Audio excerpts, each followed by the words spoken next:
तो अगर हम NaOD यूज करेंगे तो D आके लग जाएगा। साथ ही इस बात को दिमाग में रखना, कीटो को देखो एसिड को पीटो। अगर मान लो अल्फा बीटा पे हो और गामा पोजीशंस पे एक हाइड्रोजन हो, पहले इस वाले को देखो। तो यहां से आपको एक 4 का बॉक्स दिख रहा है, ठीक है। Hello everyone, you all are very very welcome to IITN explains. IITN explains में आप सबका बहुत बहुत स्वागत है। मैं आपका अपना MK सर। कोप्रो सीरीज ऑसम चल रहा है और इसी ऑसम एंड OP सीरीज को पढ़ाते हुए अपन all time very very important decarboxylation reactions लेके आ गए हैं। लास्ट टाइम हमने आपको प्रेसिपिटेशन रिएक्शंस बताया था और वो बहुत हिट इसलिए था क्योंकि उससे रिलेटेड लास्ट 3 इयर्स में 7 क्वेश्चंस देखने को मिले थे। उसी तरीके से डीकार्बोक्सिलेशन रिएक्शंस जो है वो ऐसा नहीं है कि पहली बार आना स्टार्ट हुआ है लास्ट 3 4 5 सालों से, बल्कि ये तब से आ रहा है जब से जेई का एग्जाम होता है। चाहे मेंस वाला फॉर्मेट AIEEE में हुआ करता था या एडवांस में रिसेंट आप 2019 की बात कीजिएगा, MCQ क्वेश्चंस एडवांस में भी नजर आया है। 2021 जेई मेंस सितंबर वाले अटेम्प्ट की बात कीजिए, वहां पर भी नजर आया। 19 के 2 अलग अलग शिफ्ट में आया, जनवरी में भी नजर आया, अप्रैल में भी नजर आया। तो हर एक शिफ्ट में जेई डीकार्बोक्सिलेशन पे कोई ना कोई बहुत प्यारा सा कॉन्सेप्चुअल मैकेनिस्टिक क्वेश्चंस पूछती है। इसके अलावा आप कोई टेस्ट सीरीज अभी लगा रहे होंगे, any kind of mock test दे रहे होंगे, तो आप इससे जरूर रूबरू हुए होंगे डीकार्बोक्सिलेशन रिएक्शंस की। तो देखो बेटा, डीकार्बोक्सिलेशन की दुनिया बहुत बड़ी है, इसमें बड़े बहुत सारे नेम आते हैं। इवन अगर आप चेक करना स्टार्ट करो तो मोर देन 14 और 15 टाइप्स के डीकार्बोक्सिलेशन आपको कहीं ना कहीं हाइड्रोकार्बन से स्टार्ट करते हुए बायोमॉलिक्यूल्स तक में आपको मिले, चाहे आपने रफ डिग्रेडेशन ही क्यों नहीं कराया हो। तो एक बड़ा ही इंपॉर्टेंट टॉपिक है, मजेदार टॉपिक है। हम उनकी बात कर रहे होंगे जो ऑल टाइम इंपॉर्टेंट रहा है डीकार्बोक्सिलेशन में।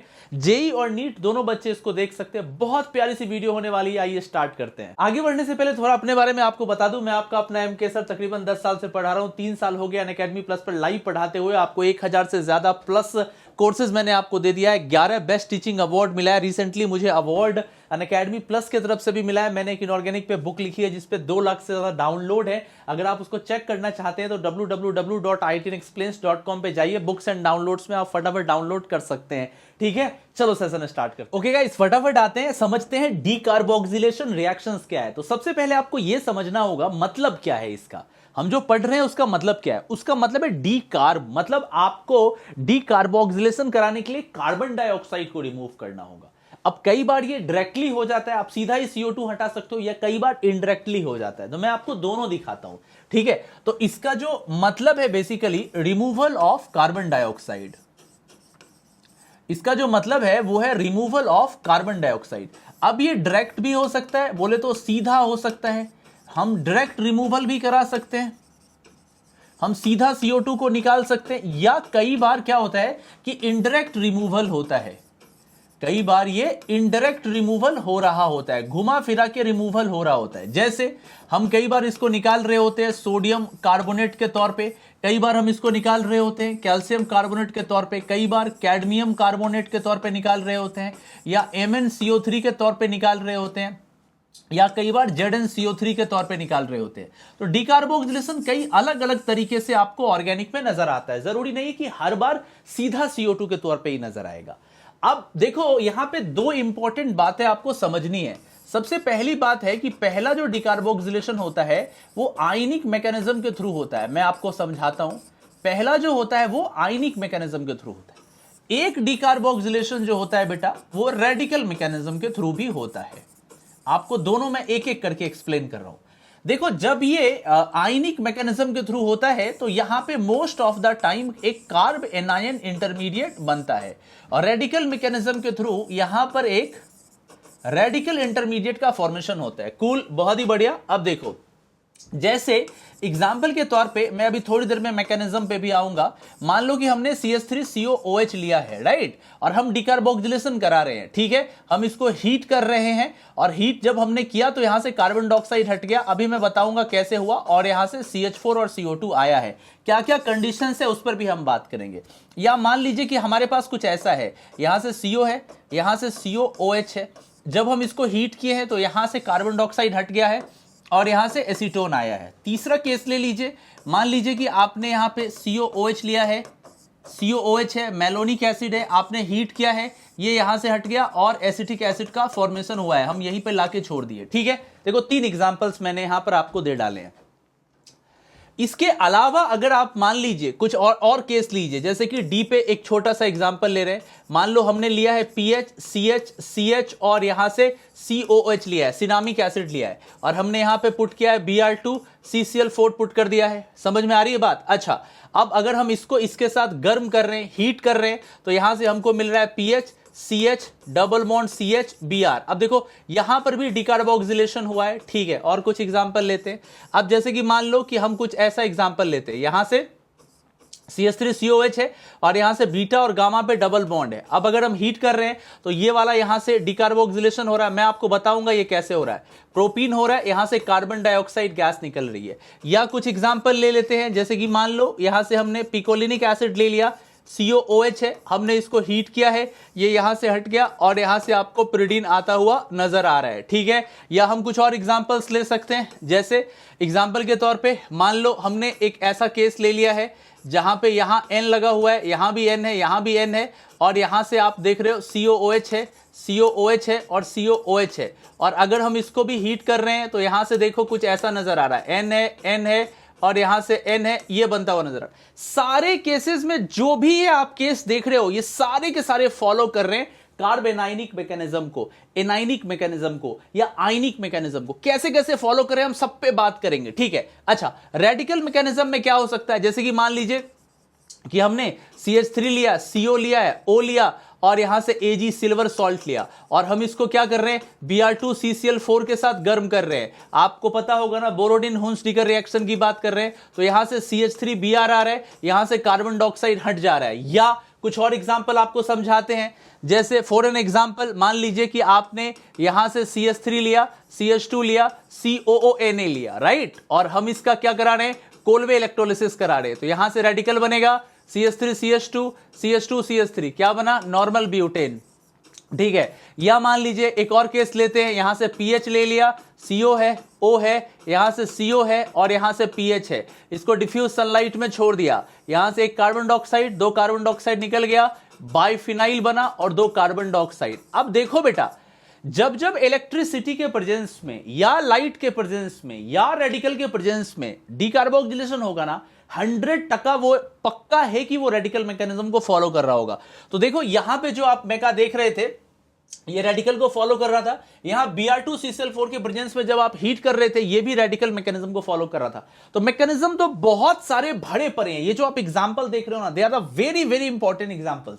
पर ये दो ही रास्ते से जाएंगे, इधर कार्बेनाइनिक वाले से या रेडिकल से। तो मैं एक बार क्विक रिपीट कर दूं, मैंने अपनी क्या बातें रखी। मैंने ये बोला कि removal of carbon dioxide decarboxylation होता है। अब जरूरी नहीं है कि कार्बन डाइऑक्साइड हर बार गैस बन के ही उड़े, कई बार कार्बन डाइऑक्साइड इनडायरेक्ट तरीके से हट रहा होता है, ठीक है। अभी आप थोड़ी देर में देखोगे, जैसे कि कैल्शियम सॉल्ट हो गया, या कई बार मैग्नीज सॉल्ट हो गया, कई बार जिंक या कैडमियम सॉल्ट हो गया, इनको भी गर्म करने से उड़ जाता है। आप बोलोगे सर इसका कोई एग्जांपल है क्या? है ना एग्जांपल, जैसे कि मान लो हमने एक ऐसा ले लिया, CH3 लिया, CO लिया, CH3 लिया, CO लिया, यहां से O लिया, यहां से O, यहां से कैल्शियम सॉल्ट है। अब अपन इसका ड्राई डिस्टिलेशन करेंगे तो यहां से CO हट जाएगा और क्या बच गया, CH3CO CH3 आ गया और यहां से कैल्शियम कार्बोनेट के तौर पे डिकार्बोक्सिलेट हुआ। तो ड्राई डिस्टिलेशन में भी यही हो रहा है।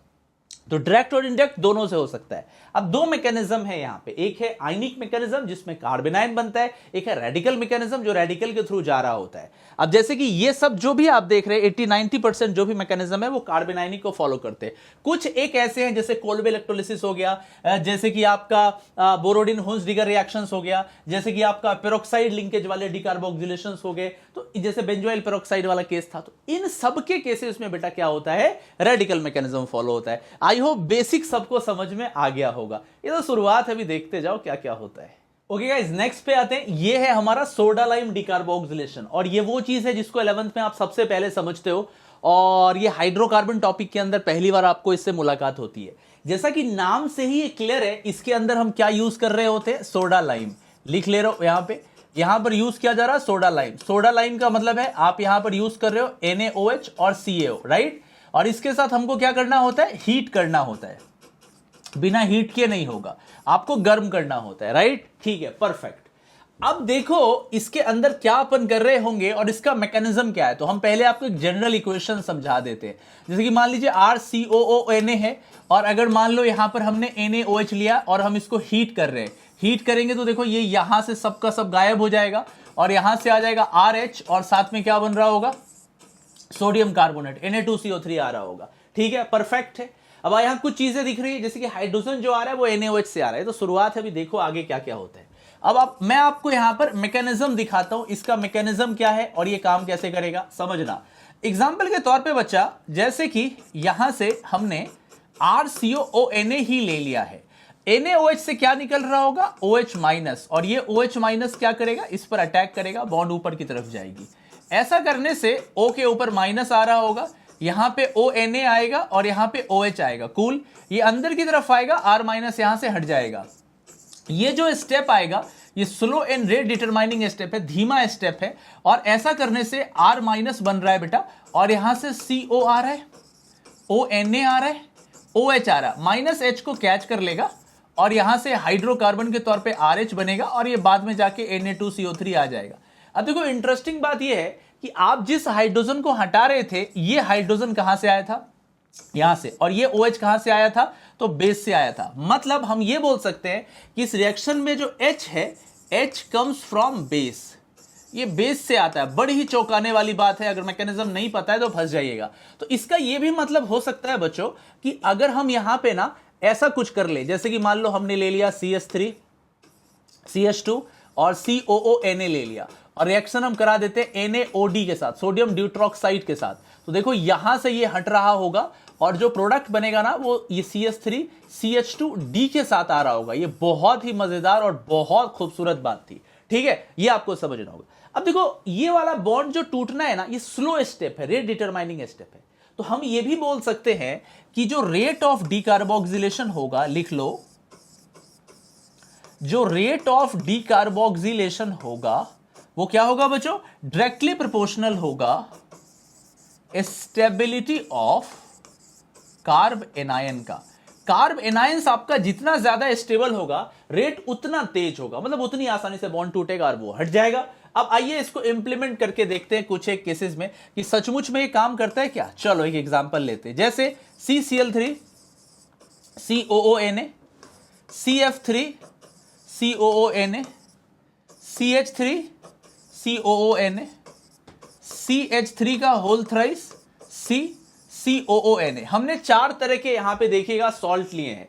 ये जो आप देख रहे हैं ये सोडियम ट्राइक्लोरोएसीटेट है, सोडियम ट्राइफ्लोरोएसीटेट है, और यहां सोडियम एसीटेट है, और ये सोडियम पिवालेट है। अब हमको क्या करना है, इसका डिकार्बोक्सिलेशन करना है। आइए NaOH लिए, CaO लिए, हीट किए, यहां से आइए NaOH लिए, CaO लिए, हीट किए, आइए NaOH लिए, CaO लिए, हीट किए, आइए NaOH लिए, CaO लिए और हीट किए। 4 केस लिए, ठीक है। आपको क्या पता है क्या बन रहा है, R माइनस बन रहा है। अब चेक कीजिए यहां से क्या आया, CCl3 माइनस, यहां से आइए, यहां से बना CF3 माइनस, ठीक है, यहां से आइए, यहां से बना CH3 माइनस, यहां से आइए, यहां से बना CH3, यहां से CH3, यहां से CH3 माइनस। अब हमको क्या करना था बेटा, देखो स्टेबिलिटी ऑफ कार्बेनाइंस चेक करना था। आओ चेक करें जरा स्टेबिलिटी ऑफ कार्बेनाइंस।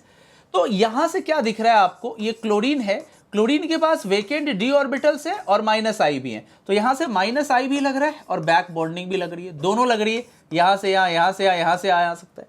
फ्लोरीन के केस में केवल और केवल क्या काम कर रहा है, -I ओनली काम कर रहा है। ठीक है, अब आप मुझे बताओ कि इन 2 केसेस में ज्यादा स्टेबल कौन होगा। अगर आपका आंसर CF3 है तो रॉन्ग है, बिकॉज फ्लोरीन केवल -I लगाता है, पर क्लोरीन -I और बैक बॉन्डिंग दोनों लगा रहा है, इसलिए स्टेबिलिटी जो है इसकी ज्यादा है।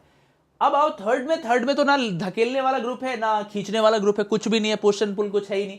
यहां पे मामला खराब है, बिकॉज CH3 जो होगा इलेक्ट्रॉन को रिलीज करेगा, इससे 3 डिग्री कार्बेनाइन हाईली अनस्टेबलाइज हो जाएंगे। तो अब आपको स्टेबिलिटी की बात करें तो सबसे ज्यादा स्टेबल ये है, तो सबसे तेज डिकार्बोक्सिलेशन इसका होगा, इसके बाद इसका होगा, इसके बाद इसका होगा, और सोडियम पिवालेट का सबसे धीमा होगा। तो आपको ये समझना है।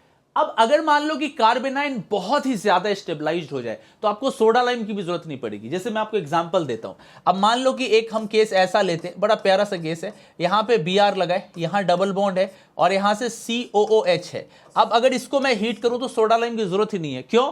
क्योंकि जैसे ही आप इसको हीट करोगे ये हटेगा, और जैसे ये हटेगा देखो कार्बेनाइन यहां पे आ रहा होगा, मैं समझाने के लिए बता रहा हूं, यहां आएगा और यहां Br है। अब देखो माइनस अंदर आएगा, ये आगे जाएगा, Br गायब हो जाएगा और ये क्या बन जाएगा, बेंजीन बन जाएगा। आई बात समझ में? तो जैसे ही आपको एक स्टेबिलिटी गेन हो जाए ना, जैसे ही आपको कार्बेनाइन की स्टेबिलिटी गेन हो जाए, आगे कुछ सोचना ही नहीं है, दे दरादन चला देना है। तो वही चीज यहां पे है। तो मैं एक बार रिपीट कर दूं, मैंने क्या बताया? मैंने ये बताया सोडा लाइम डिकार्बोक्सिलेशन में आपको सोडा लाइम यूज करना पड़ता है, सोडियम सॉल्ट या पोटेशियम सॉल्ट यूज करते हैं। जब आप इसको गर्म करते हैं तो गर्म करने के बीच में एक कार्बेनाइन इंटरमीडिएट बनता है। इस कार्बेनाइन इंटरमीडिएट की स्टेबिलिटी के ऊपर ही रेट जो है डिकार्बोक्सिलेशन का डिपेंड करता है। इंपॉर्टेंट बात यह है कि इस रिएक्शंस में जो R के साथ H लगता है, वो H जो आ रहा होता है वो NaOH से आ रहा होता है। तो अगर हम NaOD यूज करेंगे तो D आके लग जाएगा। साथ ही साथ आपको यहां ये सबसे इंपॉर्टेंट बात दिमाग में रखनी होगी कि इंटरमीडिएट कार्बेनाइन है। अगर हम किसी तरीके से कार्बेनाइन को बहुत स्टेबलाइज कर दें तो शायद हमको सोडा लाइम की भी जरूरत नहीं होगी, ये ऑटोमेटिकली डिकार्बोक्सिलेट हो सकता है, जैसे कि आपने लास्ट एग्जांपल में देखा। क्लियर है सबका? तो ओके गाइस, अब हम आते हैं जिस टॉपिक के ऊपर, ये बहुत ही कॉमन टॉपिक है। आपने अगर कोई भी बुक बनाया होगा, कोई भी डीपीपी लगाई होगी, शीट लगाई होगी, मॉक टेस्ट दिए होंगे, प्रीवियस ईयर के क्वेश्चंस बनाए होंगे, तो आप इसको जरूर अच्छे से जानते होंगे। यह है beta keto acid and malonic acid. देखो बेटा, ये दोनों इसलिए बहुत फेमस हैं क्योंकि इनके लिए आपको कोई सोडा लाइम की जरूरत नहीं पड़ती है। मतलब बीटा कीटो एसिड जो है, इनका डायरेक्ट डिकार्बोक्सिलेशन होता है, इनका जो है वो डायरेक्ट डीकार्बोक्सिलेशन होता है। ठीक है, इसका भी डायरेक्ट डीकार्बोक्सिलेशन होता है।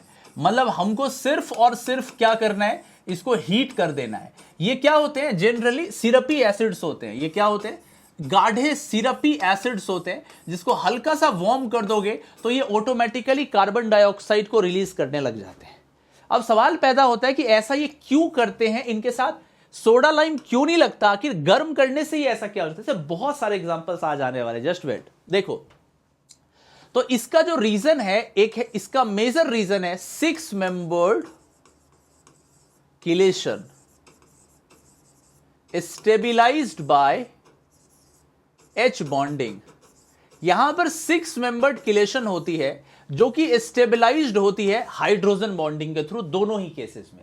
यहां कई सारे बच्चे आंसर दे देते हैं कि सर इंटरमीडिएट जो होगा या कार्बेनाइन जो होगा वो बड़ा स्टेबलाइज होगा। एक्चुअली में यहां पे कार्बेनाइन ऑब्जर्व ही नहीं होता है। आपको मैं दिखाता हूं यहां होता क्या है। जैसे बीटा कीटो एसिड की हम बात करते हैं तो एक छोटा सा केस आपको दिखाता हूं। जैसे कि मान लो यहां CO है, यहां COOH है।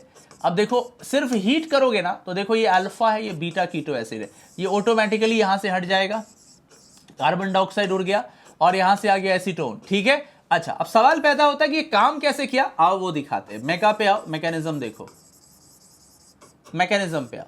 देखो बच्चों, यहां से क्या हुआ है, CO हुआ है, यहां से आओ, यहां से C डबल बॉन्ड O है, यहां से O है, यहां से H है। अब देखो इसके बीच में हाइड्रोजन बॉन्डिंग काम कर रही है। ये बॉन्ड यहां से टूटा, ये आगे की तरफ गया, ये ऊपर उठ के आया, हाइड्रोजन को कैच कर लिया। अब देखो क्या हुआ है, यहां से आपके पास क्या हो गया, O के साथ H आके लग गया, यहां डबल बॉन्ड आ गया, CH2 इस जगह पे, और यहां से क्या हुआ, कार्बन डाइऑक्साइड गैस रिलीज हो गई। अब हम क्या करा रहे होंगे, इसका टॉटोमेरिज्म करा रहे होंगे। अब देखो, जब हम टॉटो कराएंगे तो यहां से क्या बन रहा होगा, एसीटोन का फॉर्मेशन हो रहा होगा, कार्बन डाइऑक्साइड निकल गई, वही तो बनाए थे। तो यहां पर बेसिकली क्या हुआ है, देखो यहां पे एक 6 मेंबर्ड किलेशन आपको नजर आया है, जहां पर आप हाइड्रोजन बॉन्डिंग से स्टेबिलिटी आती हुई देख सकते हैं। ठीक है, परफेक्ट है। नेक्स्ट पे आइए। अब है मेलोनिक एसिड। बेटा मेलोनिक एसिड तब बोलते हैं ना जब एक कार्बन के ऊपर ना 2 एसिड लगे हुए होते हैं, तो इसको मेलोनिक एसिड बोलते हैं। डेरिवेटिव भी हो सकता है, यहां पे R भी लग सकता है। तो रूल ये बोलेगा यहां भी इसको हटा देना है और आपको RCH2COH बनाना है। अब सवाल पैदा होता है कैसे, हाउ, ये कैसे हो पा रहा है। देखो वो समझाते हैं। देखो यहां पर भी कुछ ऐसा ही फंडा आपको दिखेगा, आप लोग बस ध्यान से देखना। यहां से लिया C डबल बॉन्ड O, यहां से OH, यहां से देखो यहां से C डबल बॉन्ड O है, यहां से O और यहां से H है। हाइड्रोजन बॉन्डिंग काम कर रही है, बॉन्ड यहां से टूटी, आगे गया, ऊपर आया, H को खींच लिया, बस देखते जाओ। अब ये क्या हो गया, यहां से OH आ गया है, यहां से एक और OH आ गया, यहां से CH2 आ गया। अब हम क्या कराएंगे, इसका टाउटो कराएंगे। हम क्या कराएंगे, टाउटोमराइजेशन कराएंगे। तो अब देखो यहां से क्या हो जाएगा, देखो C डबल बॉन्ड O आ गया, यहां पे OH है और यहां CH3 आ गया। क्या बना जी, एसिटिक एसिड। एसिटिक एसिड बना, और क्या यहां से रिलीज हुआ है, ऊपर से कार्बन डाइऑक्साइड माइनस CO2 यहां से रिलीज हो गया। मजा आ गया, एकदम परफेक्ट है, एकदम जबरदस्त है, शानदार, जिंदाबाद, कोई प्रॉब्लम नहीं, कोई दिक्कत नहीं है। हम अगर मान लो फिनाइल लगा देते आर की जगह तो PHCH2 फिनाइल एसिटिक एसिड बन जाता। अब देखो इससे कई सारे क्वेश्चंस बच्चे ऑलरेडी पूछे गए हैं। जैसे मैं आपको एक क्वेश्चन दिखाता हूं, ये बड़ा ही प्यारा सा ऑल इंडिया टेस्ट सीरीज का सवाल है। देखो इसमें क्या उन्होंने पूछा था, यहां CO लगाया था, यहां एसिड है, यहां एसिड है, यहां CO है, यहां एसिड है, यहां एसिड है, यहां एसिड है, यहां एसिड है, राइट, और बोला हीट करो। अब देखो एक कार्बन पे दो नहीं रह सकते, जस्ट बताए तो एक मान लो इसको उड़ा दो, किसी को भी उड़ा सकते हो, इसको उड़ा दो, ठीक है, उड़ा दिया तुमने। अब देखो ये कुछ ऐसा बना, ध्यान से देखना, यहां है CO, यहां है CO, यहां है COH, यहां है COH, यहां है COH, यहां है COH, है COH, आगे आओ। अब देखो ये क्या बन गया, alpha beta, beta keto acid, beta keto acid, beta keto acid, beta keto acid. वहां देखो बीटा कीटो एसिड उड़ जाता है, ये भी CO2 गायब, ये भी CO2 गायब, ये भी CO2 गायब, ये भी CO2 गायब, 4 और CO2 यहां से क्या हो गए, स्वाहा हो गए। अब देखिए इसके बाद क्या नजर आ रहा है, C डबल बॉन्ड हो, C डबल बॉन्ड हो, this is your final answer. Total मिला के 1 2 3 4 5 6, 6 के 6 कार्बन डाइऑक्साइड उड़ गए। जब कभी भी बेटा आपको बीटा कीटो एसिड दिखे या मेलोनिक एसिड दिखे, जब कभी भी बीटा कीटो एसिड दिखे, मेलोनिक एसिड दिखे, सोचिए मत, कीटो को देखो एसिड को पीटो। आई बात समझ में, इस बात को दिमाग में रखना, कीटो को देखो एसिड को पीटो, बस एसिड को उड़ा देना है, डिकार्बोक्सिलेट कर देना है। दो एसिड एक साथ नहीं रह सकते, और कीटो एसिड को पीटो, खत्म है, एसिड खत्म हो गया, ठीक है। तो दो चीजें दिमाग में है, दैट्स ऑल। क्लियर है, तो नेक्स्ट पे चलते हैं। ओके गाइस, नेक्स्ट पार्ट की तरफ आते हैं। ये वाला पार्ट सबसे ज्यादा इंपॉर्टेंट है, और अगर मैं बोलूं तो सेंट्रल पार्ट है। अब आप एकदम सेंट्रल की तरफ बढ़ रहे हैं, और सेंट्रल पार्ट पे जब आए हैं तो अभी आपको यहां पे थोड़ा सा फोर्स लगने वाला है, तो बहुत ध्यान से देखिए, बहुत मजेदार है। 3 तरह के हम अनसैचुरेटेड कार्बोक्सिलिक एसिड को लेंगे। पहला हम तब लेंगे जब बीटा गामा पे अनसैचुरेशन होगा, दूसरा तब हम लेंगे जब अल्फा बीटा पर अनसैचुरेशन होगा और केस 1 आएगा, और तीसरा लेंगे जब अल्फा बीटा पर अनसैचुरेशन हो और केस अलग आ रहा हो, केस 2 आ रहा हो। मैं तीनों को एक्सप्लेन करता हूं। सबसे पहले केस की तरफ अपन आते हैं, जब हमारे पास बीटा गामा अनसैचुरेशन हो, बीटा गामा अनसैचुरेटेड एसिड होगा, तो इस केस में क्या हो रहा होगा, ध्यान से देखिएगा बच्चों, ध्यान से देखिएगा। अब जैसे एग्जाम्पल के तौर पे आपको मैं समझाता हूं, आप लोग ध्यान से देखो। यहां से हमने रख लिया COOH, ये है अल्फा, ये है बीटा और ये है गामा। मान लो यहां डबल बॉन्ड है, और लेटेस्ट से मैं मान लेता हूं कि यहां पर PH लगा हुआ है। देखो इंटरेस्टिंग है, बड़ा इंटरेस्टिंग सा केस है। अब इसमें क्या होता है ना, जब इसको हीट करते हैं, मैं यहां लिख दे रहा हूं, ये अल्फा है, ये बीटा है, ये गामा है। बच्चों यहां पर क्या होता है कि जो डबल बॉन्ड है ना, ये देखो यहां पे PH आया है कुछ इस तरीके से, अच्छा, और यहां पे बच क्या आया है, आप लोग देखो, यहां डबल बॉन्ड आया, यहां से O आया, यहां H आया। चेक करो, देखो ये अल्फा है, ये बीटा है, ये गामा है। देखो हमने कहां रखा है, अल्फा बीटा गामा पे, ठीक है, परफेक्ट है। कार्बन गिन लो, 1 1 2 3 4 फिनाइल है, 1 2 3 4 फिनाइल है, परफेक्ट। अब देखो क्या होगा बच्चों, यहां पे ना ये ऐसे आएगा, ये बॉन्ड अंदर की तरफ आएगा, डिकार्बोक्सिलेट होने के लिए जब हीट करेंगे, ये बॉन्ड आगे की तरफ जाएगा, ये यहां निकल के आएगा और ये हाइड्रोजन को खींच लेगा। परफेक्ट, मजा ही आ गया। सो अब देखो ये अगले सीन में कुछ ऐसा नजर आ रहा है। देखो यहां से आप आओ, यहां PH लगा हुआ है और इस कार्बन पे डबल बॉन्ड आ गया, यहां पे डबल बॉन्ड आया है, देखना ध्यान से, कंजुगेशन में नहीं गया, और यहां से कार्बन डाइऑक्साइड जो है वो रिलीज होती हुई नजर आ रही है। तो यहां पे ऐसे करके डबल बॉन्ड बनता है। अब मान लो, आप जरा सा सोचो, अगर मैं इसी जगह ले लेता CH3 वाला केस, तो देखो ये कुछ ऐसा होता, यहां से हो गया CH3, ठीक है, यहां से हो गया C डबल बॉन्ड हो, यहां से O, यहां से H। बस मैं समझा रहा हूं आपको, समझो, ये अंदर आया, ये आगे गया, ये यहां से निकला, H को खींच लिया है। तो इससे क्या हो गया, देखो यहां से हो गया CH3, अच्छा, ये यहां पे आ गया डबल बॉन्ड, यहां डबल बॉन्ड आ गया, 1 2 3 4, तो यहां से 1 ब्यूटीन बना और यहां से कार्बन डाइऑक्साइड गैस रिलीज हो गई। क्लियर है सबका? तो अनसैचुरेटेड का पहला फंडा है बीटा गामा। ठीक है सर जी, मजा आ गया, बीटा गामा। अब एक काम करो ना, अब हमको बताओ, अल्फा बीटा पे होता है तो भी हमने सुना है कि डीकार्बोक्सिलेशन बड़ा फास्ट हो जाता है। बीटा गामा तो समझ गए, अल्फा बीटा पे कैसे होगा, अब मजा आएगा। देखो अब केस आता है कि अगर हमारे पास अल्फा बीटा अनसैचुरेटेड हो, तो यहां से दो केस है, दूसरे केस पे हम बाद में आएंगे, पहले फर्स्ट केस पे आते हैं। इसमें क्या होता है, हीट करने पे भी ये डिकार्बोक्सिलेट हो गया, बट इसकी एक कंडीशन है। क्या कंडीशन है कि आपको ना गामा पोजीशन पे एटलीस्ट एक हाइड्रोजन होना चाहिए। ओहो हो याद रखना है। अरे नहीं नहीं, बिल्कुल भी नहीं, देखो समझाते हैं यहां क्या हो रहा है बच्चों, देखना। सो बेसिकली अगर मान लो कि हमारे पास एक ऐसा केस है, कैसा केस है, यहां से COOH ले लिए, यहां से देखो अल्फा, यहां से बीटा है, ठीक है, और गामा पे मान लो एक हाइड्रोजन है ना, यहां पर एक हाइड्रोजन है और यहां पे मान लो CH3 लगा हुआ है। तो बेटा होता क्या है, जब हम इसको हीट करते हैं ना, जब हम इसको हीट कर रहे होते हैं तो ये आइसोमेराइजेशन में जाता है। किस में जाता है, आइसोमेराइजेशन में जाता है। अब आइसोमेराइजेशन में ये यहां जाके नेगेटिव चार्ज यहां आता है ताकि कंजुगेशन में जा सके। तो होता कुछ ऐसा है कि CH3 अभी क्या हो रहा है, यहां पे आ गया डबल बॉन्ड और यहां से देखो COOH था, यहां पे माइनस आएगा जो कि हाइड्रोजन को कैच कर लेगा, इस वाले हाइड्रोजन को। और अब अगर चेक करो तो अल्फा बीटा गामा एसिड है। अब जैसे ही ये इक्विलिब्रियम आइसोमेराइजेशन है ये चल रही है, अब इसको जैसे ही हीट करेंगे, देखिए CH3 वाला केस वो वाला केस है ना, बिल्कुल। तो अब ये कुछ ऐसा आ गया, देखो यहां से लाओ, हाँ यहां से लाओ CO, यहां से लाओ O, यहां से H आया, यहां CH3 आया। अभी अंदर की तरफ आएगा, ये आगे की तरफ जाएगा, समझ रहे हो, ये बाहर की तरफ निकलेगा, ये H को कैच कर लेगा। क्या बना हमारे पास, देखो हमारे पास ऐसा ऐसा, यहां से ब्यूटीन आया है और यहां से क्या हो रहा है, कार्बन डाइऑक्साइड गैस जो है वो रिलीज हो गई है। तो ये एक बड़ा प्यारा सा अल्फा बीटा वाला केस था, आपने देखा। मतलब आपको एक चाहिए ही चाहिए अल्फा हाइड्रोजन। ये बहुत जबरदस्त बात बताई गई है बच्चों। आपको लग रहा होगा कि बहुत सिंपल है, बट है नहीं ऐसा। मैं आपको एक छोटा सा और इसका केस दिखा। मान लो कि अगर मैं ऐसा कुछ कर रहा हूं, कैसा, मान लो यहां से हमने डबल बॉन्ड ले लिया है और हम गामा पोजीशंस पे जा रहे हैं।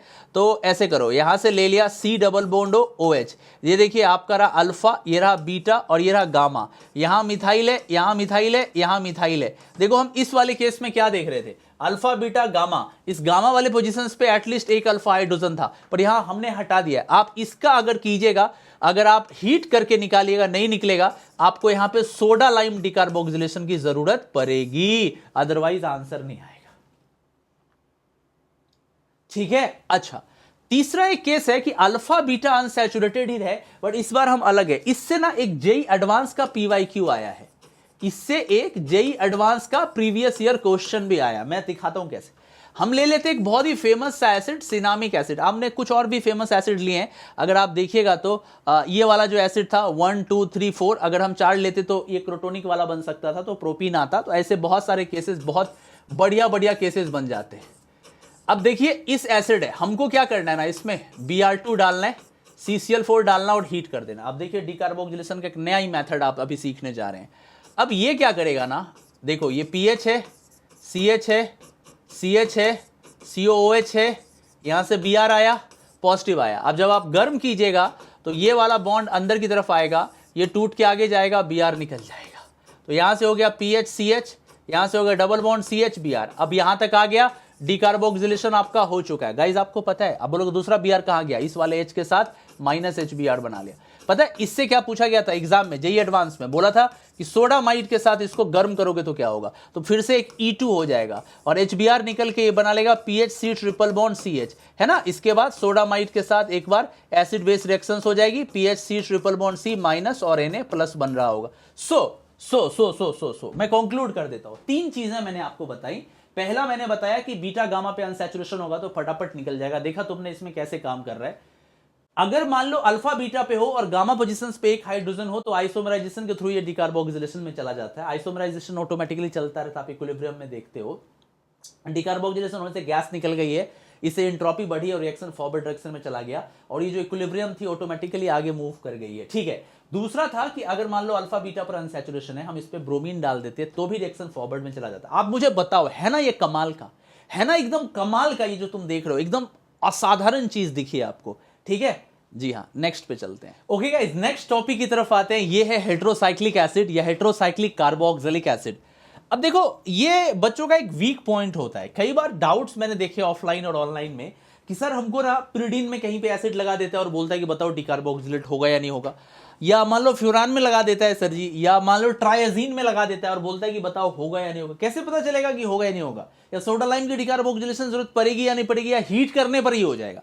बड़ी सारी चीजें दिमाग में आती हैं, डाउट्स नहीं रहने चाहिए, क्योंकि जब तक कॉन्सेप्ट क्लियर नहीं होंगे सवाल नहीं बनेंगे। तो मैं आपको दो चीजें यहां पे दिखाता हूं, दो केसेस लेके दिखाऊंगा, मैं उम्मीद करता हूं इससे क्लियर हो जाएगा। देखो सबसे पहली चीज जो है ये कुछ आपको ऐसी दिख रही है, देखो हमने क्या किया, यहां से ले लिया COOH ले लिया है, इस एसिड को बुलाते हैं पिकोलिनिक एसिड, ये है पिकोलिनिक एसिड, ठीक है। अच्छा अब होता क्या है बच्चों, इसको गर्म करने पर ना बड़ा इजीली डिकार्बोक्सिलेट हो जाता है। अब ये गर्म करने पर बहुत ही आसानी के साथ डिकार्बोक्सिलेट हो जाता है। अब सवाल पैदा होता है ऐसा हुआ क्यों, वाई? देखो इसका रीजन बताते हैं।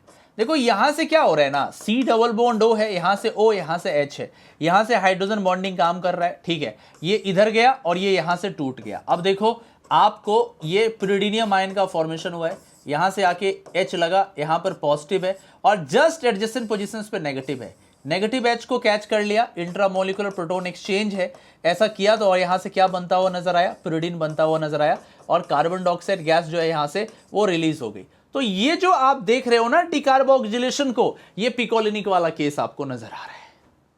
आपको मेरी बात समझ में आई क्या?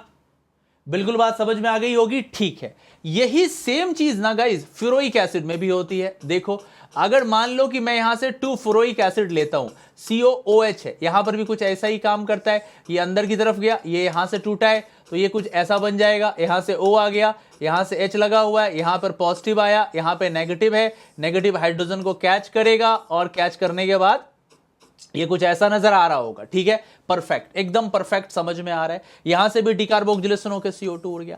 तो अगर मान लो हेट्रो एटम के तौर पे नाइट्रोजन हो या ऑक्सीजन हो, जो कि आपका हाइड्रोजन बॉन्डिंग बना सकता हो एसिड के हाइड्रोजन के साथ, तो गो अहेड आप जाइए। लेकिन अगर इस एसिड को थोड़ा अवे ले जाइएगा, मतलब यहां लगा दीजिएगा जहां हाइड्रोजन बॉन्डिंग ना हो, या ऊपर लगा दीजिएगा जहां हाइड्रोजन बॉन्डिंग ना हो, तो फिर आपको सोडा लाइम की जरूरत पड़ जाएगी। उसी तरीके से अगर मैं एसिड को थोड़ा ऊपर ले जाऊं थर्ड पोजीशंस पे, तो भी हमको सोडा लाइम की जरूरत पड़ जाएगी। अब इससे एक बड़ा कमाल का सवाल पूछा गया है, आप अलग अलग मॉड्यूल्स में आप देखते होंगे उनमें सॉल्यूशंस गिवन नहीं होते हैं और क्वेश्चन मिल जाता है आपको। ये देखिए 135 ट्राइजीन वाला एक केस है, बड़ा प्यारा सा केस है, और यहां पे वो दे देते हैं COOD और बोलते हैं इसको हीट करेंगे तो क्या होगा। देखो सिंपल सा फंडा है कि जब हाइड्रोजन बॉन्डिंग वाला केस आ रहा होगा, जैसा कि मैंने उस वाले केस में बताया, तो ये कुछ ऐसा बन रहा होगा। मैं एक ही साथ 3 स्टेप को दिखा रहा हूं। तो यहां पे आएगा माइनस, यहां आएगा माइनस, यहां आएगा माइनस, और जो ये डी वाला पार्ट है, एच तो है नहीं, तो जो डी है, डी कहां जाके लगेगा, यहां पॉजिटिव पॉजिटिव पॉजिटिव। अब क्या होगा, नेगेटिव डी को कैच करेगा, नेगेटिव डी को कैच करेगा, नेगेटिव डी को कैच करेगा, और देखिए ये कुछ ऐसा आ जाएगा एन एन एन, और यहां से आके लग जाएगा डी डी और डी। आपको बात समझ में आई क्या? तो यहां पे ट्राई ड्यूट्रो ट्राइजीन का फॉर्मेशन हो रहा होगा। तो ये जो क्वेश्चंस है ना, ये बड़े ही कमाल के क्वेश्चंस होते हैं जहां पर आप हेट्रो को देख रहे होते। कई बार ये ऐसे रूप में आ जाते हैं कि आप आइडेंटिफाई भी नहीं कर पाइएगा और आपको लग रहा होगा कि सही हो रहा है पर हो नहीं रहा है ना। अब जैसे कि इस वाले एसिड को आप चेक कीजिए, मैं समझाने के लिए आपको बता रहा हूं। अगर मान लीजिए यहां पर हम NH लगा देते हैं, समझना ध्यान से, राइट, और यहां हम डबल बॉन्ड लगा देते हैं, कूल, और अगर मान लो इस तरफ हम लगा देते COOH, तो आप बताओ यहां पर हाइड्रोजन बॉन्डिंग वाला केस होगा? क्यों नहीं होगा, बिल्कुल होगा। लोन पेयर है ना जी, समझ में आ रही है बात? तो लोन पेयर से होगा। आप बोलोगे सर लोन पेयर तो रेजोनेंस में जा रहा है, बिल्कुल सही तुम्हारा कहना है कि लोन पेयर रेजोनेंस में जा रहा है, बट यहां पर स्टिल हाइड्रोजन बॉन्डिंग होने की पॉसिबिलिटीज है। इसीलिए जब कभी भी हेट्रो दिखेगा डिकार्बोक्सिलेट कर देना है। लेकिन मैं फिर से बोलूंगा कि अगर लोन पेयर अवेलेबल है तो डिकार्बोक्सिलेशन तेज होगा, और लोन पेयर अवेलेबल नहीं है तो डिकार्बोक्सिलेशन धीमा होगा। जैसे कि यहां पे मैं बोलूंगा तो यहां पे स्लो डिकार्ब होगा, यहां पे स्लो डीकार्बोक्सिलेशन होगा, क्योंकि लोन पेयर की अवेलेबिलिटी हम बहुत अच्छे से नहीं दिखा सकते हैं। ये लोन पेयर रेजोनेंस में भी जा सकता है, लेकिन अगर इसी जगह मान लो कि ऐसा कुछ हम दे देते, जैसे यहां N और यहां लोन पेयर फ्री करके COH दे देते, तो इसका डीकार्बोक्सिलेशन तेज हो जाता। तो इसका भी डीकार्बोक्सिलेशन होगा बिना सोडा लाइम के, पर थोड़ा धीमा होगा, क्योंकि लोन पेयर स्टिल जो है वो एक लूप में रेजोनेंस में घूम सकता है। लेकिन यहां पे आप चेक कीजिएगा तो लोन पेयर अवेलेबल है, तो इसमें होगा फास्ट और इसमें होगा स्लो, जो कि मैंने लिखा है। तो ये फास्ट और स्लो वाली बात है। हालांकि आप तेज करना चाहते हैं तो सोडा लाइम लगा दीजिए, सोडा लाइम लगाइएगा, फटाफट डीकार्बोक्सिलेट हो जाएगा, इसके ऊपर इसकी डिपेंडेंसी ही खत्म हो जाएगी। क्लियर हो गया सबका? आपको बात समझ में आई है कैसे काम कर रहा है? जी हां, बड़ा ही इंपॉर्टेंट था। नेक्स्ट चलते हैं। ओके गाइस, क्वेश्चन पार्ट पे आते हैं। और मैं हमेशा से बोलता हूं कि थ्योरी का कोई फायदा ही नहीं जिससे सवाल ना बने। आप कितनी भी थ्योरी पढ़ लीजिए, लेकिन जब आपसे क्वेश्चंस ही ना बन रहे हो तो उसका कोई फायदा नहीं है, क्योंकि आपको at the end of the day आपको क्वेश्चंस ही लगाने होते हैं। चाहे आप जेईई मेंस दीजिए, एडवांस दीजिए, ओलंपियाड दीजिए, नीट दीजिए, कोई भी एग्जाम दीजिए, प्रॉब्लम सॉल्विंग स्किल्स आपको अच्छे से डेवलप करनी पड़ेगी। थ्योरी आपके लिए बहुत इंपॉर्टेंट है, विदाउट एनी डाउट। थ्योरी के बैकअप पे ही क्वेश्चंस बनते हैं, लेकिन क्वेश्चंस बनने चाहिए थ्योरी से, ये इंपॉर्टेंट है। देखो, डाइल्यूट H2SO4 है, आपने कई बार देखा है कि जो डाइल्यूट एसिड्स होते हैं H2SO4 खास तौर पे, वो इथर्नल लिंकेज को क्लीव कराते हैं। 2019, 2021 तीनों साल आपने मेंस में देखा ही होगा। हम इसको क्लीव कराएंगे। देखो, जब इसको अपन क्लीव कराएंगे ना, तो ये यहां से ऐसे करके OH में आ जाएगा और ये यहां से ऐसे करके OH में आ जाएगा, कूल एल्कोहल बन गया। अब आओ, अब आता है CrO3 और H+ है, बॉइलिंग है। आप इसको पहचानते हो ना, ये अपना जॉन सीना मतलब जोन्स रिएजेंट है। तो यहां से अपना जोन्स रिएजेंट आ गया है। जी हाँ, आपने सीना सुना क्या? नहीं, मैंने तो नहीं बोला ना, जॉन सीना मैंने बोला है क्या? कमेंट करना, हाँ बोला है तो। अभी देखो, ये जोन्स रिएजेंट क्या कर रहा होगा? CrO3 और H+, आप जानते हो ये क्या करता है? ये 1 डिग्री अल्कोहल को एसिड में कन्वर्ट कर देता है और 2 डिग्री अल्कोहल को कीटोन में कन्वर्ट कर देता है। तो मुबारक हो, फिर एसिड वैसिड बनाइए, फिर और क्या चाहिए। यहां से CO आया, यहां से बन गया कीटो, ठीक है। यहां से आइए, इस तरफ से आपके पास आ गया C डबल बॉन्ड OH। अब देखो, ये रहा अल्फा, ये रहा बीटा, बीटा कीटो, एसिड को पीटो। यहां से एसिड को हटा दो और हाइड्रोजन को लगा दो, तो यहां से क्या हो गया? CO हो गया। यहां से CH3 हुआ, CH2 हुआ, यहां से CO हुआ, यहां से CH3 हुआ। देखिए, CH3 CO, CH2 CO, CH3। कौन है ऐसा? ऐसा ये है क्या? गलत, गलत, एकदम सही, गलत। तो C is the correct answer. आई बात समझ में आपको या बात समझ में नहीं आई? आई होप आपको एकदम क्लियर समझ में आ रहा होगा इसमें क्या हो रहा है। मैं फिर से बता दूं, डाइल्यूट एसिड लिया, बीच से क्लीव किया, यहां से बना प्राइमरी अल्कोहल, यहां से बना सेकेंडरी अल्कोहल। जोन्स रिएजेंट आया, प्राइमरी को कन्वर्ट किया एसिड में, सेकेंडरी को कन्वर्ट किया कीटोन में। अब हम इसको बॉइल किए थे, बॉइल का मतलब गर्मी, ठंडे में तो उबलती नहीं, गर्मी में उबलती है, हीट देंगे, बीटा कीटो एसिड टूट गया और आपके पास ये कंपाउंड बनता हुआ नजर आया। C is the correct answer. Comment कीजिएगा किसका इसका सही हुआ, ठीक है। नेक्स्ट क्वेश्चन पे मूव करते हैं। ओके गाइस, नेक्स्ट क्वेश्चन की तरफ आते हैं। अब ये है जेईई एडवांस का सवाल, और अगर देखा जाए तो कई बच्चों को डाउट होता है कि सर जेईई एडवांस में ऐसे क्वेश्चंस पूछे जाते हैं क्या? मेंस में बहुत सारे क्वेश्चंस थे, पर मैंने ये एडवांस का ही चूज किया है क्योंकि मुझे अच्छा लगा क्वेश्चन, अच्छा दमदार सवाल है। और ऐसा भी नहीं है कि 10 साल पुराना क्वेश्चन है, 2 साल पुराना सवाल है, ठीक है। तो बड़ा प्यारा सा क्वेश्चन है। Which of the following reactions produces propane as a major product? कहां पे ना प्रोपेन मेजर प्रोडक्ट के तौर पे बनेगा। सो फर्स्ट ऑफ ऑल, आपको ये क्या दिख रहा है? ये दिख रहा है सोडा लाइम डीकार्बोक्सिलेशन। हाँ जी, ये दिख रहा है सोडा लाइम डीकार्बोक्सिलेशन। इसको उड़ा दीजिए, क्या बन गया हमारे पास? 1 2 3 प्रोपेन बन गया। इसमें बन गया प्रोपेन। यहां से आइए, जिंक और डाइल्यूट HCl रिड्यूसिंग एजेंट के जैसा काम करेगा, नेसेंट हाइड्रोजन प्रोड्यूस करेगा। एक हाइड्रोजन इसको दे दीजिए, एक हाइड्रोजन इसको दे दीजिए, यहां से भी आपके पास प्रोपेन बन गया। हालांकि हमारा आज का टॉपिक नहीं था इस तरीके से रिडक्शन कराना, पर इसमें भी प्रोपेन बन गया। अब आइए जिंक, यहां से आइए, ये डीहैलोजिनेशन कराएगा। यहां पे Zn को इंसर्ट कीजिए, बॉन्ड अंदर लाइए, Br को हटा दीजिए, इससे आपका प्रोपीन बनेगा, ZnBr2 आएगा। एक इसका चाइनीज मेथड है, चीर फार मेथड, उसमें जिंक कैसे लगाइए, इसको घेर के निकाल दीजिए, इससे भी प्रोपीन बनना होगा। प्रोपीन तो नहीं चाहिए, प्रोपेन चाहिए। अगला ये इलेक्ट्रोलिसिस, आपको बताया ना, कोल्बे इलेक्ट्रोलिसिस रेडिकल को प्रोपेगेट कराएगा, रेडिकल बनेगा, रेडिकल आएगा तो यहां से डॉट आ गया और यहां से भी डॉट आ गया, दोनों रेडिकल आपस में कंबाइन हो जाएंगे और ये इस तरीके से क्या बना रहे होंगे? नॉर्मल हेक्सेन बना रहे होंगे। मुझे पता है बहुत सारे बच्चों का डी आया होगा, पर D is the wrong answer. तो ए में बनेगा आपका डीकार्बोक्सिलेशन करने से प्रोपेन, बी में बनेगा प्रोपेन, सी में बनेगा प्रोपीन, डी में बनेगा हेक्सेन। आप मुझे बताइए, एडवांस का जो सवाल था 30 सेकंड का भी था क्या?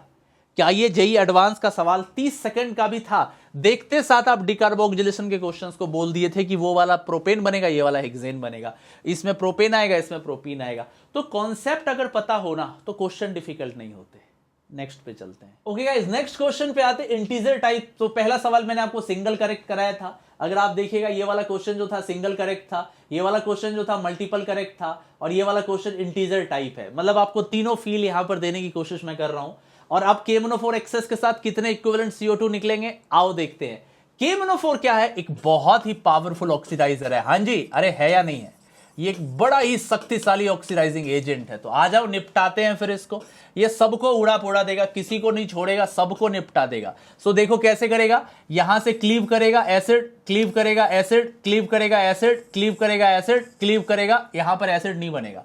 अब देखो यहां से एसिड कैसे बनेगा। ये वाला कार्बन एसिड में कन्वर्ट होगा, फॉर्मिक एसिड, और ये वाला कार्बन जो होगा ये भी एसिड में कन्वर्ट होगा, फॉर्मिक एसिड। अब आपको पता है ये फॉर्मिक एसिड जो होते हैं वो KMnO4 के साथ बिल्कुल भी नहीं जमती। दोनों के बीच में बहुत जबरदस्त डिफरेंसेस है।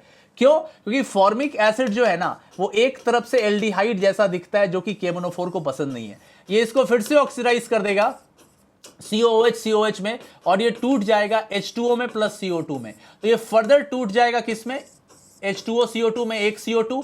ये फर्दर टूट जाएगा H2O CO2 में, 2 CO2। परफेक्ट। अब इधर से आओ, इस तरफ से देखिए और उस तरफ से देखिए क्या बना। तो पहले इस वाले को देखो। तो यहां से आपको एक 4 का बॉक्स दिख रहा है, ठीक है। यहां से आपके पास C डबल बॉन्ड O है, यहां से C डबल बॉन्ड O है, यहां से आ जाओ एक कार्बन का एसिड है, यहां से आ जाओ एक कार्बन का एसिड है, ये बना, ठीक है। इस तरफ से देखो क्या बना है। यहां से C डबल बॉन्ड O आया, यहां से C डबल बॉन्ड CH3 आया, यहां से COOH आया, यहां से COOH आया, ये बन गए, ठीक है।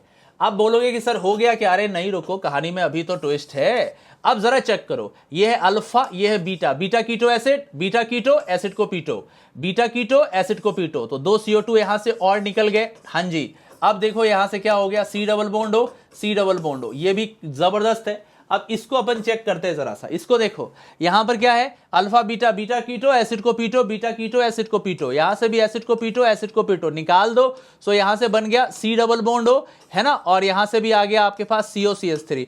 कितने CO2 निकल गए? 2 CO2। चेक करो, 2 CO2 यहां से, 2 CO2 यहां से, 2 CO2 यहां से, तो टोटल मिला के 2 CO2, 2 CO2, 2 CO2, 6 CO2, 6 carbon dioxide निकलते हुए नजर आएंगे। था ना कमाल का सवाल?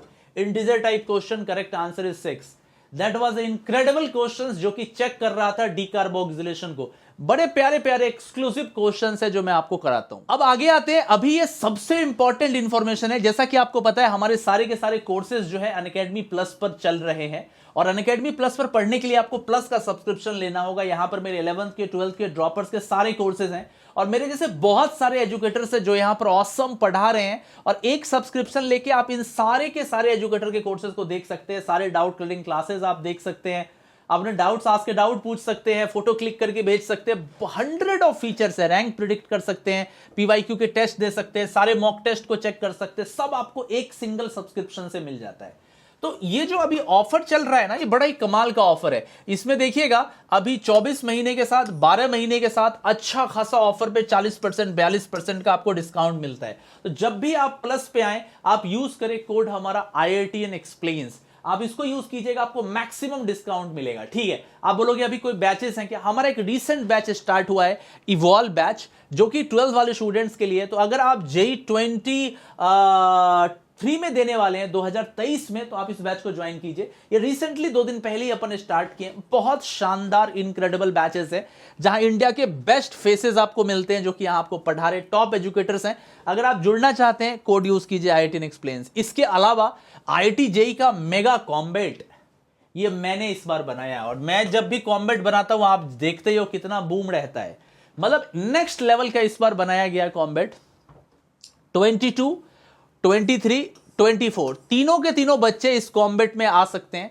बहुत मजा ही आएगा आपको इस कॉम्बैट में, क्योंकि क्वेश्चंस की जो रेलेवेंसी है और जो डिफिकल्टी लेवल की मैपिंग है ना, वो एकदम रीसेंट लेवल्स के हिसाब से की गई है।